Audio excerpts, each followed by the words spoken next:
नमस्कार। आज हम आपको डीएलएड सेकंड सेमेस्टर में विज्ञान विषय के अंतर्गत संचायक सेल यानी बैटरी के बारे में अध्ययन करा रहे हैं।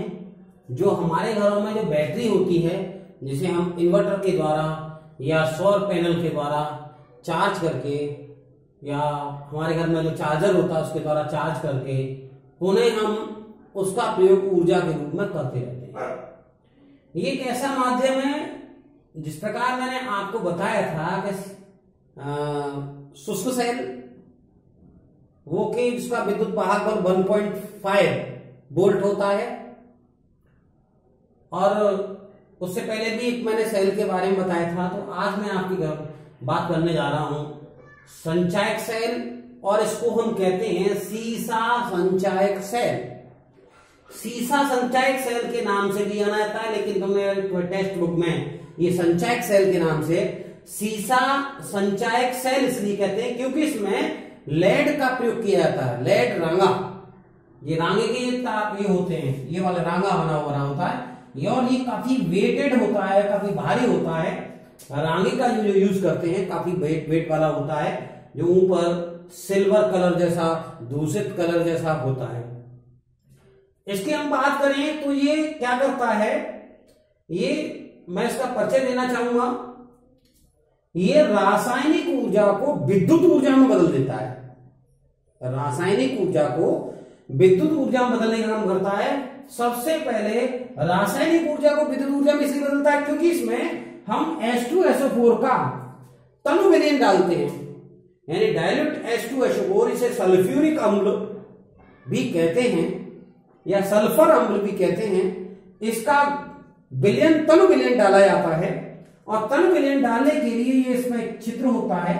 इस छिद्र के माध्यम से तनु विलयन इसकी बॉडी के अंदर चला जाता है। ये ऐसे करते हैं, और ऐसा करने से ये सभी भागों में पुनः पहुंच जाता है। हम इसकी संरचना की बात करें तो संरचना की बात करने से पहले मैं बताना चाहूंगा कि इसमें ये एक प्लेट को दर्शाते हुए मैंने बताया केवल एक प्लेट, और 6 प्लेट 12 वोल्ट, 6 वोल्ट, 4 वोल्ट की बैटरियां होती हैं। इसमें मैं बताना चाहूंगा ये एक प्लास्टिक का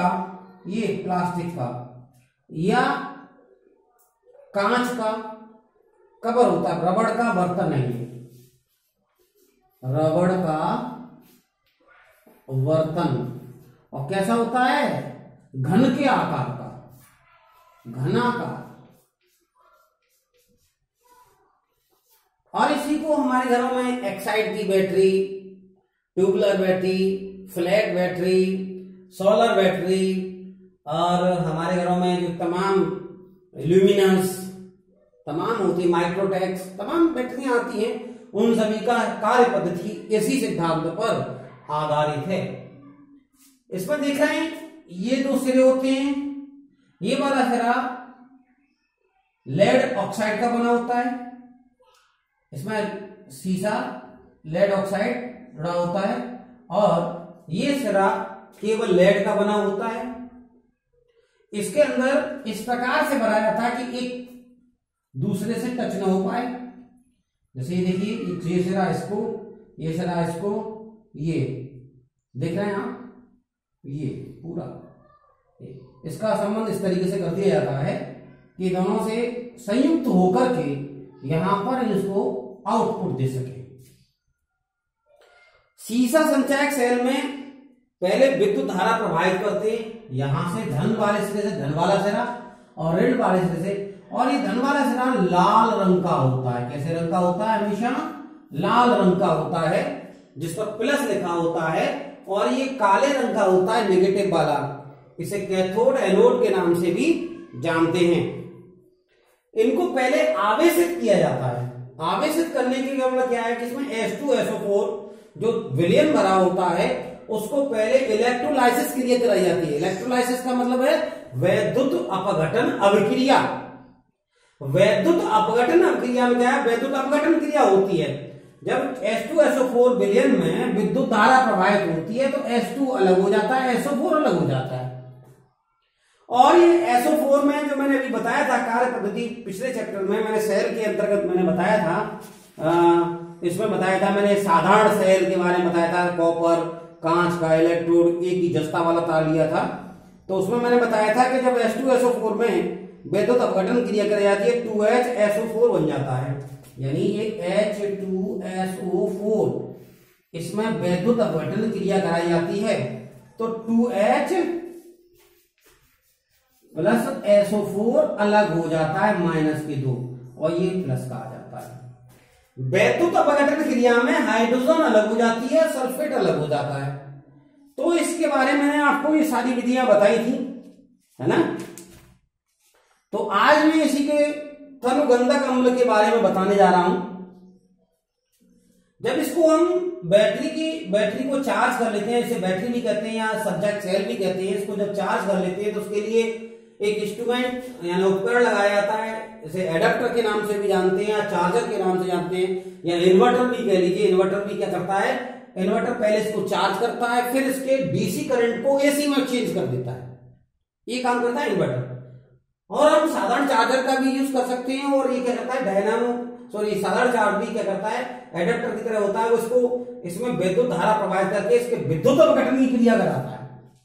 जब ये दोनों इस पर H2 इस पर SO4 इस वाले पर इकट्ठा हो जाता है तो ये जो बोल्ट होते हैं दोनों ही आवेशित हो जाते हैं, और आवेशित होने के बाद इनमें से विद्युत धारा प्रवाहित होने लगती है।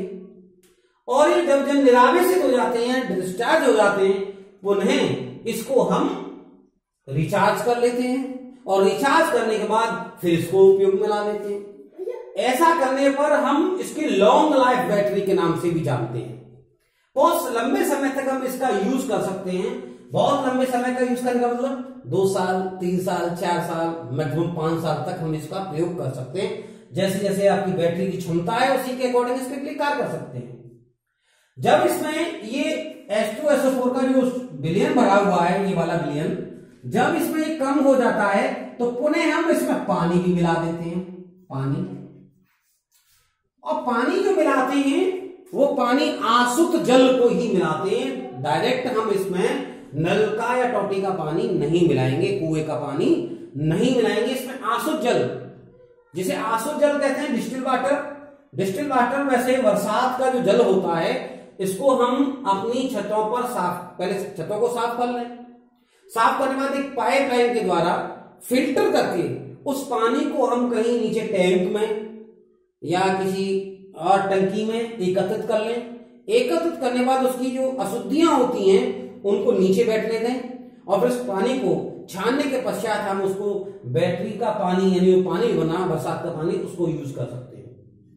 दूसरा कार्य क्या है कि हम क्या करें, अपने घरों में यदि आसुद्ध जल नहीं मिल पा रहा है, मार्केट से नहीं मिल पा रहा है, तो हम सबसे पहले जो हमारे घरों में पीने योग्य पानी है उसको गर्म कर लें, अच्छी तरह गर्म कर लें। अच्छी तरह गर्म करने के बाद उसकी कुछ अशुद्धियां बैठ जाएंगी, और बैठने के बाद उसको भी हम फिल्टर करके इसमें भी यूज कर सकते हैं। मोस्टली बरसात का पानी या फिल्टर किया हुआ पानी इसके लिए यूज किया जाता है, जिसे हम आसुद्ध जल या डिस्टिल वाटर के नाम से जानते हैं। ये समय समय पर डालते रहते हैं, और ये फिर ये डिस्चार्ज हो जाती है, फिर चार्ज हो जाती है। चार्ज होने पर हम इसे आउटपुट के रूप में यूज करने लगते हैं हम अपने विद्युत धारा। ये काम क्या करता है, रासायनिक ऊर्जा को विद्युत ऊर्जा में रूपांतरित कर देता है, यानी इसकी ट्रांसफर करने का काम होता है, यानी ऊर्जा का परिवर्तन होता है रासायनिक ऊर्जा से। रासायनिक ऊर्जा क्यों कहा, क्योंकि H2SO4 जो है ये रासायनिक पदार्थ है। ये रासायनिक पदार्थ विद्युत ऊर्जा में चेंज हो जाता है। पहले विद्युत ऊर्जा चेंज करता है रासायनिक ऊर्जा में, और रासायनिक ऊर्जा इसको इलेक्ट्रोलाइज किया रासायनिक ऊर्जा हो फिर विद्युत ऊर्जा में चेंज हो जाती है, और पुनः इसको यूज करते रहते हैं। लेकिन जो सभी सेल मैंने आपको बताए, 3 सेल बता रहा हूं, ये इन सभी में सबसे ज्यादा कॉस्टली है। इसकी कीमत 10,000, 11,000, 12,000 या 15,000 के आसपास, या राउंड फिगर हम 12 वोल्ट और 150 AH की बैटरी लेते हैं, और इसकी वारंटी जितनी लंबी लॉन्ग टाइम की रहेंगे तो उसमें 12,000, 11,000 या 13,000 या 14,000 के आसपास की बैटरी मिलती है। इसमें हमें कॉस्ट सबसे ज्यादा खर्च करनी होती है, और लेकिन ये लंबे समय तक यूज कर सकते हैं। आज हम इसके बारे में बताएंगे सिंचाई संचायक सेल में। यानी रासायनिक ऊर्जा इसमें संचित की जाती है, एकत्रित कर ली जाती है, स्टोर कर ली जाती है, इसलिए संचायक सेल के नाम से भी जानते हैं इसे, स्टोर करने के नाम से। फिर इस संचायक रासायनिक ऊर्जा से विद्युत ऊर्जा की जाती है, जैसे सेल को विसर्जन कर देते हैं, यानी विद्युत ऊर्जा को रासायनिक ऊर्जा में चेंज किया, फिर रासायनिक ऊर्जा विद्युत ऊर्जा में चेंज हो गई, विद्युत ऊर्जा में चेंज हो जाती है तो ये निरावेशित हो जाती है, डिस्चार्ज हो जाती है, पुनः इसको फिर चार्ज कर लिया जाता है या आवेशित कर लिया जाता है। इस प्रकार इसको रिचार्जेबल बैटरी के नाम से भी जानते हैं। संचायक सेल एक घनाकार बर्तन होता है जिसमें 1.2 आपेक्षित घनत्व वाला तन H2SO4 अम्ल मिलाया जाता है। 1.2 घनत्व का, आपेक्षिक घनत्व का 1.2 आपेक्षित घनत्व का H2SO4 का विलयन मिलाया जाता है या अम्ल बनाया जाता है। गंधक के अम्ल में विशेष रूप से बनाए गए दो प्लेट समूह डूबे रहते हैं। ये विशेष रूप से दो प्लेट हैं, ये वाले काले और ये आपको ट्रांसपेरेंट दिखाई दे रहे हैं, ये दो सेल डूबे रहते हैं। प्लेट समूह में सीसा एंटीमनी मिश्र धातु की प्लेटें लगाई जाती हैं। सीसा और एंटीमनी धातु की मिक्स करके प्लेटें बनाई जाती हैं। इनमें जाली कटी रहती है। एक प्लेट समूह से धन इलेक्ट्रोड और दूसरे से ऋण इलेक्ट्रोड उत्पन्न करते हैं, कार्य करते हैं। इलेक्ट्रोडों को प्लेटों की दो जालियों से लिथार्ज पीबीओ, ये लिथार्ज भी विकर्मक के नाम से पीबीओ को जानते हैं, लेड ऑक्साइड,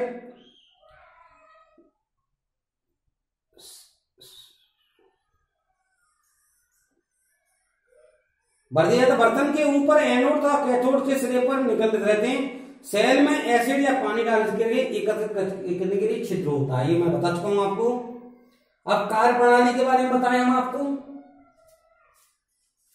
आवेशन के समय क्या होता है, मैं इसको रफ करता हूं।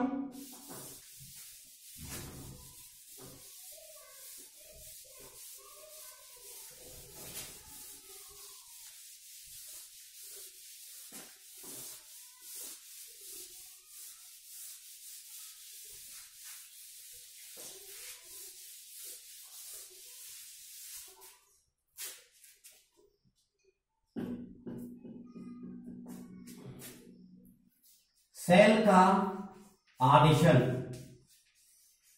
आवेशन का मतलब चार्जिंग।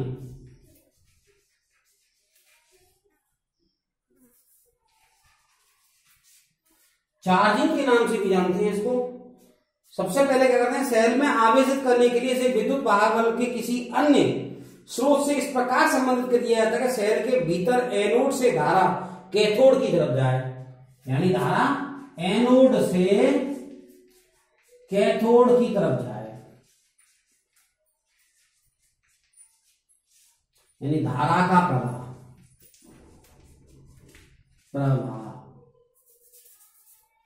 वाह, ठीक।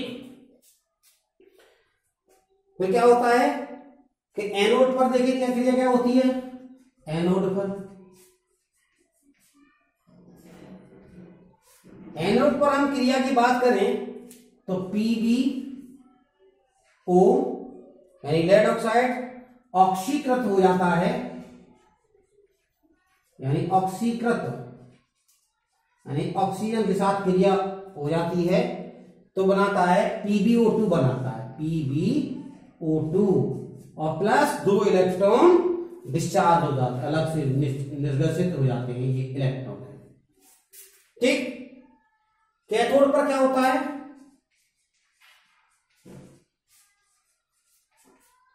कैथोड पर PbO2, ये PbO2 और 2 इलेक्ट्रॉन जो भी निकले थे Pb बना देते हैं, यानी लेड बना देते हैं। यह क्रिया आवेशन के समय होती है और आवेशन क्रिया के समय सेल के आवेशन करने के लिए इसमें विद्युत वाहक बल के किसी अन्य सोर्स से जोड़ दिया था, मैंने अभी बताया था, चार्जर वगैरह से जोड़ दिया जाता है या इन्वर्टर से जोड़ दिया जाता है। सेल के भीतर एनोड से धारा कैथोड की ओर प्रवाहित होती है। इसके लिए सेल के एनोड के स्रोत को एनोड से और सेल के कैथोड के स्रोत को कैथोड से जोड़ा जाता है। इसे एनोड कुछ समय PbO2 आकर्षित कर जाता है, PbO2 और कैथोड पर PbO अपचयित लेड परिवर्तित कर देता है। यानी PbO में एनोड पर जब ऑक्सीकरण हो जाता है PbO2 और प्लस 2 इलेक्ट्रॉन निकालता है, फिर कैथोड पर ये दोनों इलेक्ट्रॉन जुड़ करके Pb बना देते हैं। कुछ देर पश्चात भीतर धारा प्रवाहित होना शुरू हो जाती है और एनोड कैथोड की अपेक्षा 2.2 वोल्ट ऊंचे विभव पर आ जाता है। इस प्रकार सेल आवेशित हो जाता है। यानी सेल आवेशित होने पर वोल्ट हो जाता है 2.2, इसका विद्युत विभव हो जाता है, विभव चार्ज होने पर, आवेशन होने पर हो जाता है। इस प्रकार सेल चार्ज हो जाता है।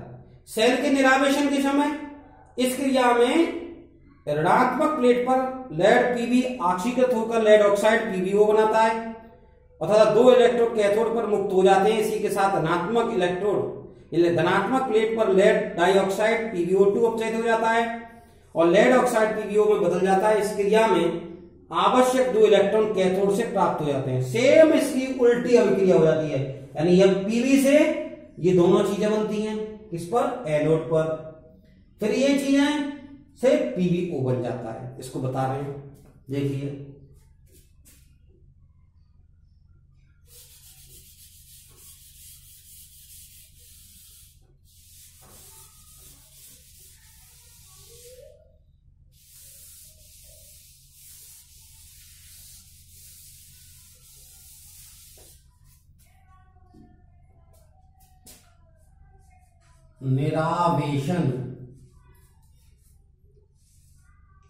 निरावेशन को हम डिस्चार्ज बोलते हैं, बैटरी डिस्चार्ज होगी अक्सर करके बोलते हैं। तो कैथोड पर क्या होता है, Pb बना कैथोड पर, ये Pb बना और Pb से ऑक्सीकृत होकर के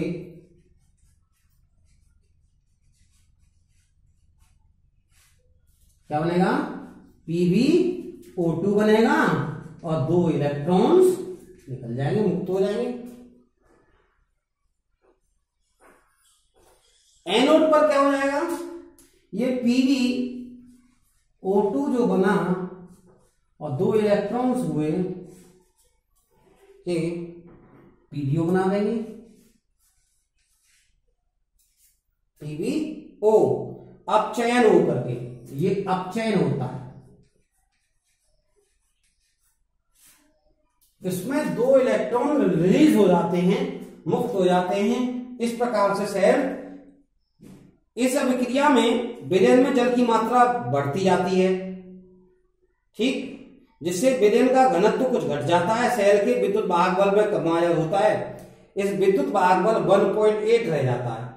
अभी मैंने बताया था कि चार्जिंग के समय 2.2 था वोल्ट विद्युत वाहक बल, लेकिन निरावेशन के समय 1.8 वोल्ट रह जाता है। जब इसको चार्ज हो जाती है बैटरी तो उस समय इसका विभव हो जाता है 2.2 वोल्ट, और जब ये निरावेशित हो जाती है इसका चार्ज विभव हो जाता है 1.8 वोल्ट। फिर इसको हम पुनः विद्युत धारा प्रवाहित करके, विद्युत अपघटन क्रिया करके फिर पुनः रिचार्ज कर लिया जाता है। गुण क्या है इसके, काफी समय तक इसकी प्रबलता स्थायी धारा दी जा सकती है, यानी काफी लंबे समय तक, यानी हम अपने घरों का लोड के हिसाब से हम इसको जोड़ सकते हैं, काफी समय तक इसको यूज में ला सकते हैं। मैक्सिमम हमारे घर के लोड के ऊपर है 1 किलोवाट का या 900 VA का या 600 VA का या 500 VA का जो इन्वर्टर है हमारा, और उसके साथ बैटरी जोड़ दी जाए तो 5 से 7 घंटे तक इसका यूज किया जा सकता है। इस पर हम साधारण रूप से पंखे चला सकते हैं और अपने घर में CFL या ट्यूबलाइट का मतलब यूज कर सकते हैं, जो भी DC वाले हैं। दोष क्या है इसका, इस सेल में प्रारंभिक लागत अत्यधिक होती है। मैंने बताया कॉस्टली होता है, लंबे समय तक हम इसको यूज कर सकते हैं, लेकिन जब हम इसको खरीदते हैं उस समय इसकी लागत बहुत ज्यादा होती है। मैंने बताया कि 12,000, 13,000, 14,000, 15,000 में या 10,000 के आसपास में एक बार में ट्यूबलर बैटरी को खरीदा जाता है और लॉन्ग टाइम के लिए इतनी इसकी वारंटी गारंटी बढ़ाई जाती है। सेम उसी प्रकार इसका पैसे भी अधिक हो जाते हैं, इसलिए कॉस्टली है। आज हमने ये चैप्टर 4 यहां समाप्त किया। मैंने प्रत्येक टॉपिक के बारे में बताया और कल हम आपको सरल मशीन के बारे में बताएंगे। तो इस चैप्टर को आप नोट करेंगे और नोट करके इसको याद करते रहेंगे। समय समय पर जब हमारी क्लासेस स्टार्ट होंगी तो हम उसके बारे में आपसे पूछेंगे। अभी ऑनलाइन क्लास चल रही है, आप YouTube के माध्यम से ऑनलाइन क्लास देख रहे हैं। और जो भी स्टूडेंट हमारे चैनल से नहीं जुड़े हैं, मैं उनसे कहूंगा कि आपको हमारे कॉलेज के सभी प्रवक्ता वर्ग आपको टीचिंग करा रहे हैं, तो आप प्लीज उनसे जुड़िए और देखिए। इसके बाद आपको समय नहीं दिया जाएगा, हम दोबारा इस चीज को नहीं पढ़ाएंगे। एक बार हमारे जो टीचर पढ़ा रहे हैं वो उन्होंने जो कोर्स कंप्लीट कर दिया, क्योंकि इतना समय नहीं है। आपके सेकंड सेमेस्टर की समय भी फरवरी में पूरा हो जाएगा, सॉरी अगस्त में पूरा हो जाएगा। अभी 4 चैप्टर चल रहा है, किसी का 5वां चैप्टर चल रहा है, तो प्लीज हमें समय करना है, इसलिए आप टाइम से पढ़ते रहिए। आज के लिए इतना ही, धन्यवाद।